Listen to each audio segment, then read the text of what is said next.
I'm pleased with where they are, but the biggest test of all will be Monday. Yeah, I mean, coming out of California is cool as hell, you know. I love California, man. It's one of my favorite states.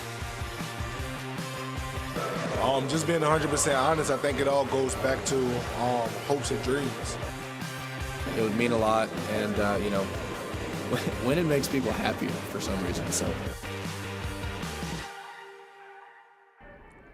Welcome to Los Angeles and welcome to UGA's Championship Chase. I'm Maria Martin, and for the next half hour, we're going to be breaking down the national championship game between Georgia and TCU. Joining me now is Reggie Chapman. And Reggie, we're just about 48 hours away from kickoff. Yeah, we've seen so much in our 2 days here in Los Angeles. We know that Dog fans are going to be loud and proud come Monday night here on the West Coast as the Georgia-Bulldogs go for their second straight national championship, going up against a TCU team that absolutely deserves to be here. They sure do, and so does Georgia. And one of the best parts about this week always is Media Day. We got an entire hour with both of the team's players and coaches. We can ask them anything they want. And look, it doesn't always have to be serious, right? We're not really, you know, a serious group.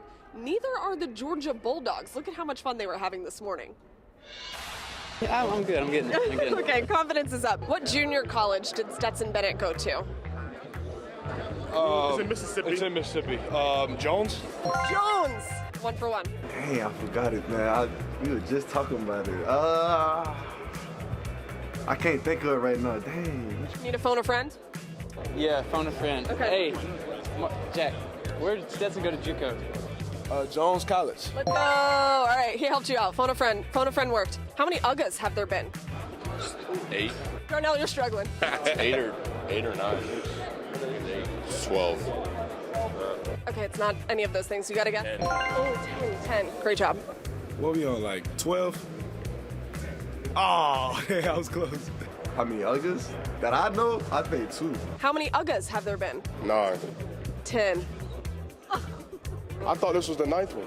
Bro, what are you 10, bro. 10. I was close. Okay, you were one off. It's okay. What is a horned frog? It's a tag frog? It's a big frog that has horns on it, and it's a type of bullfrog. I know that for sure. It's actually a horned lizard. Really? Okay, never mind. A frog? It's not a frog. A toad? It's not a toad. Isn't it like a lizard? It's a lizard? Yes, it's a horned lizard with spikes. Yeah. It's like almost like an iguana, but not exactly, kind of. What is Lad McConkey's real first name? Ladry. No. You messed me up with that one. Is Lad not his real name? Wow, he has never told us that. Oh, I have no clue. Andrew? Man, lad, you been lying to me, lad. Where you at? I ain't know that. Andrew? Wow, yeah, I didn't know that. I did not know that at all. Do you think a lot of people know that? Oh no, everyone's like, what's your middle name? I'll be like, Lad. They're like, no, what is it? I'm like, it's Lad, but my first name's Andrew. Maria, I really wish we could take everything that we saw and heard and put it into one special, but that would take way more than 30 minutes. So much time, because every time I looked over at you, you looked like you were having the time of your life, were you? Yeah, it was a great time. Just getting a chance to talk to these guys. We don't normally get to. Today was great. Today was amazing. We're going to have so much more in just a couple of minutes, but first, let's send it back to Atlanta. Jeff Hollinger is holding it down in the studio. Hello, Jeff. Hello, Maria, and hello, Reggie. In many places, particularly in SEC country, football and tailgating go hand in hand, but fans are learning that is not the case ahead of Monday's championship game in Los Angeles. The reason? Parking, or lack thereof. Fans who go to Monday's game can bring coolers to their designated parking lots at SoFi Stadium, but they cannot set up tents or grills in the driving lanes or the parking space, according to officials with the college football playoff. There is not enough on-site parking, so they need to keep the lanes and the spots clear. It is not sitting well with a lot of Georgia fans, and we found one fan already in Southern California who explained why fans have a passion for tailgating. It's kind of like in the DNA of SEC football and SEC football fans. It's part of the game day experience. It's a great memory. On social media, the reaction looks like this: no tailgating. That's weird. Some even claimed it would take the National Guard to stop it. Again, it is the college football playoff's decision. There will be a corporate-sponsored tailgate at the stadium. Whether that is good enough for fans, we will see. For those fans who just want to see the game, You probably already have your tickets. Maybe you're flying out tomorrow or early on Monday morning. But if you are still thinking of buying a last-minute ticket, and you probably need to pony up at least $350 on the secondary websites like StubHub, we want to remind you of some tips if you're buying tickets. Don't get them off the street. You also don't want to pay with cash or payment apps because you won't be able to track your purchase. Use a trusted source to get your ticket.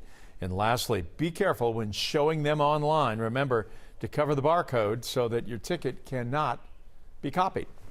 So let's get back to talking about the actual game. There are so many storylines to follow as Georgia chases its second straight national championship.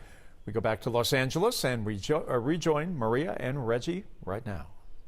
Jeff, thank you. You know, Stetson Bennett is trying to do something incredibly special. If he wins the national championship on Monday, he would be the first quarterback to go back-to-back winning titles since A.J. McCarron did it with Alabama in 2012 and 2013. Really cool thing about Stetson, he's a little bit older, of course, so he's got plenty of former teammates. Some of them are actually playing on the Falcons right now, and they already believe that he's already a Georgia legend.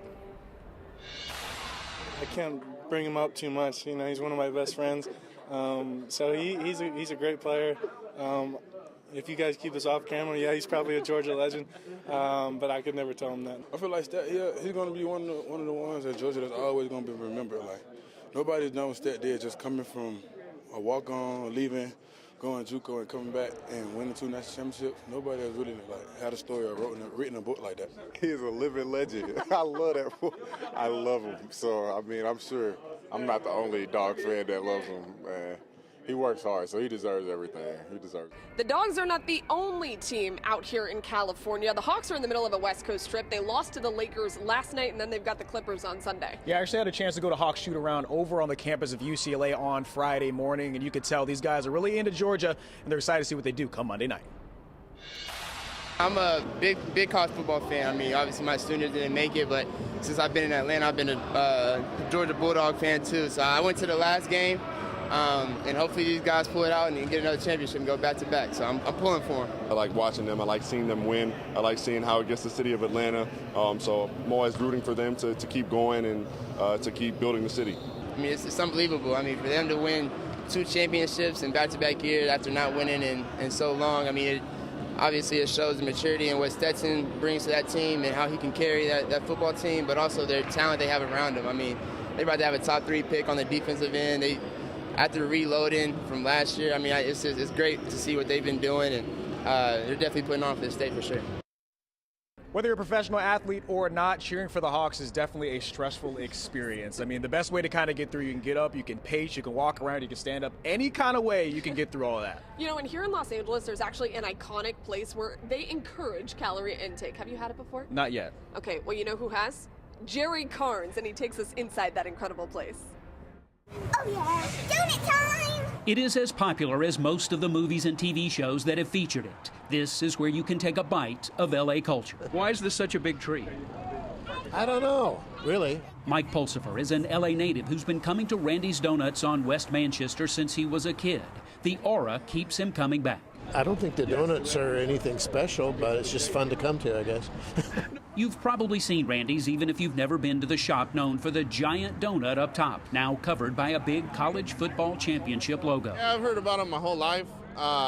It's pretty famous, you know, so I want to check it out. In addition to the dozens of TV shows, movies, and commercials that have featured Randy's, the Space Shuttle once visited here. It is often decorated to support local football teams or celebrate events coming to LA. Right now, there's a college football national championship donut, jelly-filled, and quite a mouthful.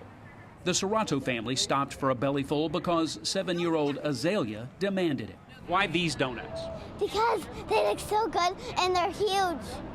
They're brilliant, yummy. Randy's has been around since 1952. It's right off the freeway near the airport. As everything around it has changed, Randy's has stayed pretty much the same. Its popularity continues to grow. Just ask any 7-year-old. Much more to come on the championship chase. Monday night, it'll be time for Georgia and TCU to face off for the national title. But for one Metro Atlanta couple, there's more than bragging rights on the line. We know we worked hard in all season. We've been there.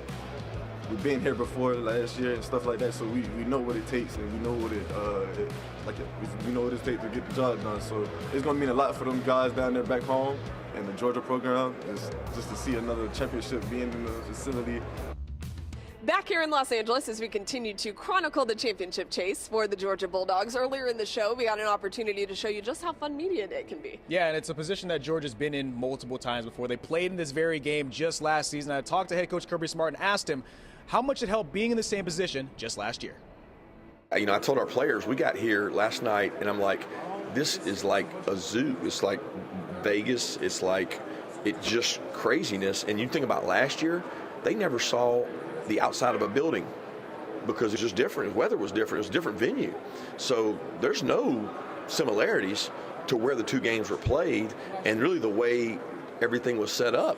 So it's very unique, but we're not here because we were here last year. But I did tell our staff, I think the practices and the preparation last year leading up to that game, the amount of time that we worked our 2s and 3s and we dedicated ourselves to getting those guys better, that probably put us over the edge in 1 or 2 games this year. That the work those guys got, maybe that won us a game. And that one game got us to where we are. Now, Reggie, I have no doubt that there's going to be a lot of trash talking between Georgia and TCU fans during Monday night's national championship game. But even within the families, and one Metro Atlanta family, they're a house divided. Yeah, our very own Jerry Carnes, a UGA grad himself, got a chance to catch up with a couple ahead of this big trip. The Tauscher family home videos involve a lot of this. There's 5-year-old Hadley barking and cheering for the Georgia Bulldogs. And her older sister Ansley chanting like a devoted TCU Horned Frog. They learned it from their Bulldog mom. Georgia. And their Horned Frog dad. Riff ram bazoo, lickety lickety zoo zoo. This is a family solidly divided. While Luke was playing basketball for TCU, Mary was attending the University of Georgia. They met and married after Luke moved to Atlanta. Luke sometimes cheering for Mary's Bulldogs while she would support Luke's alma mater. Neither one of them ever imagining that one day the two schools would meet with college football's national championship on the line. Slightly concerned because she's a much bigger trash talker than I am. But I mean, I'm excited to experience it just because, again, this is one of those once-a-lifetime opportunities. An opportunity so rare that the Tauschers have to see it all in person. Their flight and hotel in Los Angeles is booked. They've got tickets in hand. All is well so far. He's kind of warned me that, you need to watch what you're saying. Make sure you don't say anything too rough. Let's come out of this happy at the end. But don't forget those two sisters, who are as divided as mom and dad. Our oldest one said she wanted to paint her entire body purple for TCU, and we had to talk about that. The babysitters might not appreciate that. Our youngest daughter is she bleeds red and black. She is Georgia all the way. An unexpected challenge for the Tauscher family, but one that has all 4 of them barking and chanting with anticipation. Now let's just hope that however the game plays out, the winner is a gracious one at the end of the day. Let's hope so. Jeff Hollinger, he is still in Atlanta, and he has more on your championship chase for the Bulldogs. All right, guys, mascot's always a big part of college football, and everybody knows what a Bulldog is, especially Georgia's UGA. But TCU's mascot is the Horned Frog, which is actually a lizard. Technically, TCU's real mascot is a Texas horned lizard, which is commonly referred to in Texas as a horned frog. The school says the reptile story goes back to 1897. And legend has it that TCU's football field was covered with the horned lizards. Another difference, frogs as a species rely on water, but lizards have scales and the horned lizards have spikes, for those of you scoring at home. Still to come, back to Los Angeles, and we are going behind enemy lines. We are talking with someone who knows the TCU football team very well to get some intelligence on those Horned Frogs. Maria Martin here with my friend from Dallas, from WFAA, our sister station. This is Joe Trahan. It's good to see you. You're here with the Horned Frogs, who are a massive underdog in this game, but they got some fight in them. No, they really do. First of all, this is great, especially for TCU fans, right? Because it's like found money, right? It's this unexpected story. But there's something special about this team, and they relish that underdog role. So I think the line now is at 12.5 points. That's just fine with the Frogs. They will work with this. They will go with this. They will use it as motivation like they did against Michigan, and we'll see how it plays out. This is so crazy to me because this was a team that finished 5-7 last year. For Dogs fans who don't know much about TCU, they were picked to finish 7th in the Big 12. The turnaround that Sonny Dykes has done in his first year is incredible. Talk about the transition from 5-7 to 13-1 and now in the national championship game. First of all, it makes total sense that we're here in L.A., but I think if you tried to sell this script in L.A., they wouldn't buy it because they wouldn't believe it. It's that good. You're right. Picked to finish 7th in the league. The quarterback who ended up the Heisman runner-up, by the way, was not supposed to be the starter of this team. Crazy. He ends up playing in the first game because the starter gets hurt. So there are all of these unbelievable circumstances that have led us here. But Sonny Dykes has come in. He's changed the culture of that team. He's found a way for these players to find their best selves in terms of playing football. It's really interesting. There's a psychological component to it, right? And he's really unlocked everything that it takes for them to be at their best. And listen, we keep talking about TCU because it's such a compelling story, but obviously, our fans back in North Texas want to hear what makes Georgia so great. They've won 28 out of the last 29 games, including, of course, last year's national championship. What's the secret sauce, Maria, that keeps this thing going? Kirby Smart. Seriously, I think that's the secret sauce. I mean, he's been able to do incredible things to his Georgia teams. It's obvious. This is his second straight trip to the national championship game. He has a quarterback who, kind of similar to TCU, nobody believed that he could do anything, and now he could potentially be the first quarterback to win back-to-back titles since A.J. McCarron did it with Alabama in 2012 and 2013. One thing to watch is Darnell Washington, that big tight end that everybody talks about. People here know, especially in California, about Brock Bowers, but Darnell Washington injured his ankle in the Peach Bowl. He was hobbling off the bus yesterday. Hopefully he can go on Monday. Kirby said he's hopeful. He loves to use that word with the guys that are hurt. He said he's hopeful. So that's something to watch for the Dogs. And one injury note for the Frogs, Kendre Miller, their superstar running back, 1,500 yards this season. He's dealing with a lower body injury that he sustained in the semifinal game. So we'll see if he can go. So, yeah, that's one of the injury concerns for Frog fans out there. But I think you're right. Listen, for me, it actually felt like an NFL weekend, the semifinal weekend, right? Yeah. When those games come down to one-score games in the fourth quarter, it's great stuff. Who's going to be able to pull out that final drive? You have two veteran quarterbacks, right, who are capable in those most important moments of making things happen. And I just hope it comes to that so that we can see that classic finish that the championship game deserves. All right, coming up next, for years around here, we have chatted with NBC's Chuck Todd to get his insight on Georgia and national politics. But what about his college football acumen? We will get his prediction after this. Over the years, we've talked with Chuck Todd, the moderator of NBC's Meet the Press, about Georgia politics. Occasionally, we talk about Georgia sports. He's a big sports fan, knows his stuff.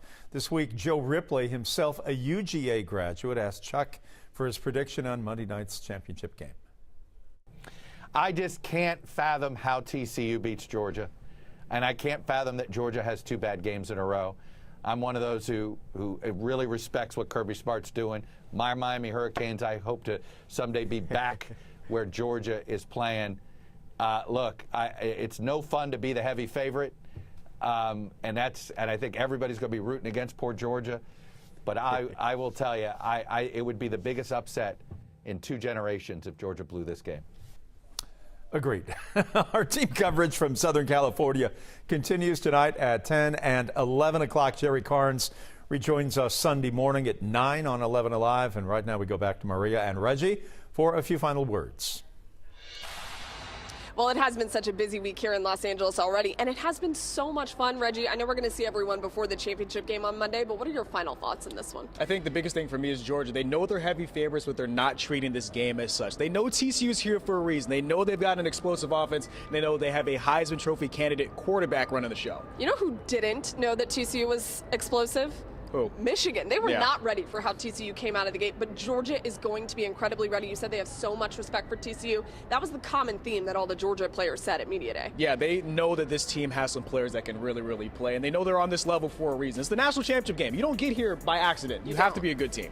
What has Sonny Dykes done? He's turned a 5-17 to 13-1. We're going to get such a good game at SoFi Stadium. From Los Angeles, this has been so much fun, you guys. We will see you again before the championship game. If you want more coverage from an 11Alive, you can head over to 11alive.com. I'm Maria Martin. That is Reggie Chapman. Have a great evening, everybody. Go Dogs. We'll see you on Sunday.